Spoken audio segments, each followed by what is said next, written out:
What's up, guys? I've done a brief video on this already, but since it's been a few weeks into this social distancing period, I wanted to do another one, kind of a survival guide to the shelter in place social distancing requirement that we're all dealing with right now. One thing to keep in mind that I hadn't really thought about as much, and I haven't really talked about this a whole lot on Instagram or on my YouTube channel, is to think about physiologically what's going on that might be making things more difficult for you to operate at 100%. For example, something that was very obvious about a week ago, I'd had a few drinks on Friday night and a few turned into too many. I'm not perfect. And so I didn't sleep well. Obviously, I felt the effects the next day. And then to top it off, the following day, this was the day after I had drank, I found out that a friend of mine who I haven't seen in a while, but we had retained a connection, had passed away. Now, it wasn't from the virus, and the cause is kind of irrelevant. But based on those two things, I know that for myself, if I've drank, especially obviously too much, I'm affected. I'm more down, my mood is lower, I can get depressed. And obviously, losing someone is going to affect you pretty profoundly. So instead of sitting there and being like, oh my God, what's wrong with me? I had to take the obvious things into effect and realize that I'm like, you're not going to feel great. You're not going to be operating at your best. This also leads me directly into another thing. I think it's very important to reach out, not only in situations if you are struggling with depression or anxiety, but in general at this time. We're not able to socialize face to face. So right now, phone conversations, video chatting is more important than ever. Texting is great, but you don't really get that same feeling. This is, again, I'm not able to identify the specific science behind it right now, but I've read different things and I very much believe in it, where your brain syncs up with people who you are socializing with a lot of times, especially if you're, sharing similar experiences, that sort of thing. So it's literally healthy for your brain, and that's very important. Moreover, like I mentioned, if you're struggling, you need to reach out.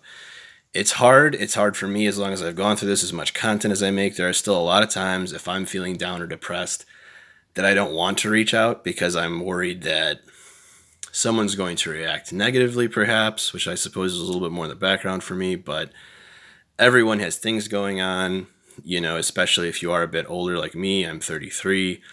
A lot of people I know, family members, friends, have children. They have, very big responsibilities, and I don't want to be disruptive of that. However, I think it's important, even if you feel like, well, you know what, this might not help. For example, last week when I found out that my friend had passed away, as much as I didn't necessarily want to reach out and get into that with someone because I know that's very heavy and you can perceive that as you're putting something on someone. Again, though, I did reach out. I spoke to my sister-in-law, and she was really great about helping me to talk through the process and to feel a bit better. So even if you don't want to and you have doubts, now is especially a time where you have to force yourself through a lot of things, whether it's, like I say, talking to someone, working out, meditation, yoga, anything simple. There's a need to occupy ourselves. That's just who we are as humans. And you may not feel like working out, but in the end, you might not feel it immediately, but it is beneficial.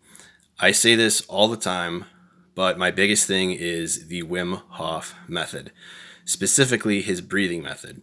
Very easy to find. I've done a video on this. If you go to my YouTube channel, you can follow the link in my bio. It'll take you to my latest video, and you can click on my actual channel to find my two videos on Wim Hof. The second one, I believe it is at the 11-minute mark. I take you through a round of how to do the breathing. This sounds like such a simple thing. Why would breathing be so impactful?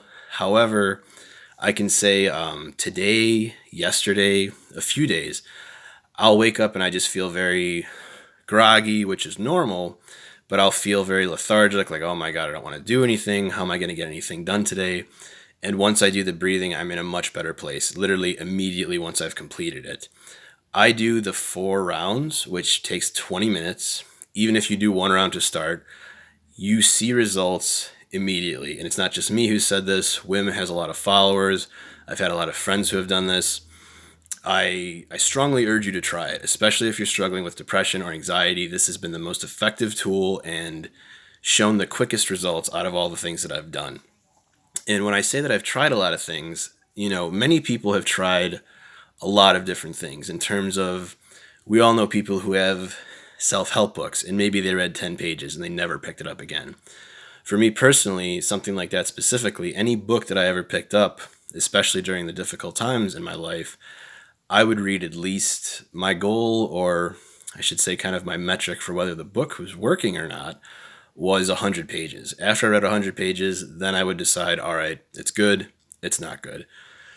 Anything that was recommended to me by my therapist or my psychiatrist, whether it was yoga or a breathing exercise or whatever, I would try these exercises a minimum of about 3 times to gauge its efficacy. So when I say I've tried things, I don't mean that I tried them once briefly and half-assed it and see what happens. I put very much of myself into anything that I use. So again, I can promise you, I've tried this.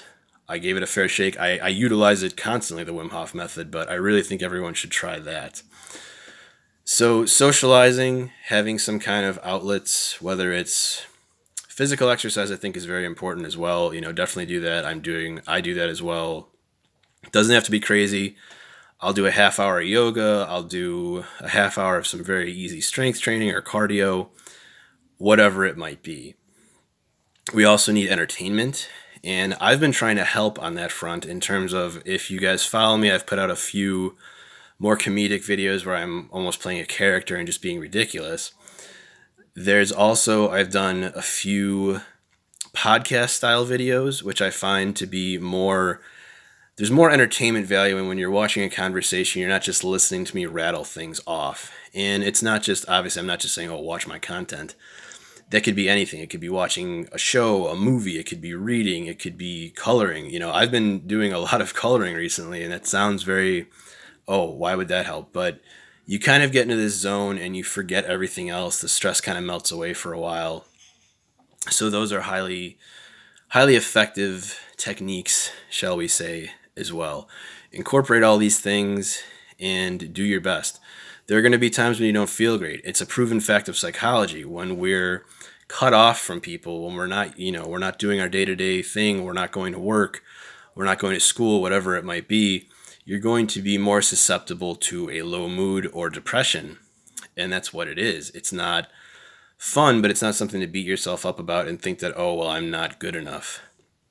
It's part of the process. There have been several days to where I can start out feeling really good, or I feel really good when I'm making a video, and then later on, I'll have more of a low mood, and sometimes I bounce back. Sometimes I can listen to, a meditation or whatever and feel better, or watch a comedy skit or whatever. Sometimes you don't. Do the best that you can. So, follow these staples, shall we say. Interact with others via phone, via online video chatting. Have some kind of exercise, both mental and physical, whether that's reading or meditation, yoga, light exercise, things of that nature. Have things that help distract your mind, take your mind off of what's going on. Reading, watching TV, listening to music, coloring, drawing, cooking, whatever it might be for you. I hope this was helpful, and to anyone out there who might be struggling, please comment. Even if you're not struggling, feel free to comment. You can always direct message me, and I look at all my messages, and I'm usually really good about getting back to people. So until later, my friends, be well.